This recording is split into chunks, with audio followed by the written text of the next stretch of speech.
Gone but not forgotten. It's a murder mystery 35 years old. A woman dead and no one brought to justice. This week marks the tragic anniversary of the death of Susan Leigh Wolfe, a UT nursing student.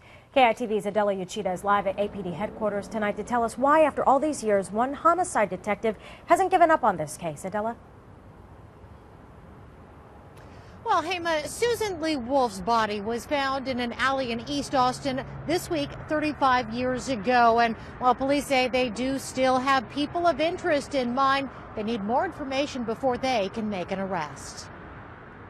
Susan Leigh Wolfe was a nursing student at UT 35 years ago. She seemed to just be minding her own business on a January day in 1980.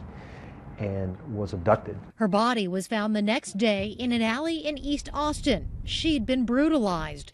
Detective Jay Swann is the cold case homicide detective assigned to Wolfe's murder. It was a very violent attack. There was very obvious signs of trauma. This week marks the 35th anniversary of her death. Although Austin has changed a lot in those years, the house where Wolfe lived looks much the same. A witness saw her kidnapped in front of it. He told police the two attackers wore trench coats and drove an unusual car. He said it was a 1970 Dodge Polara. Not a very common car, and Detective Swann hopes it, or physical evidence left behind, will lead to justice. I do feel like it's a solvable case.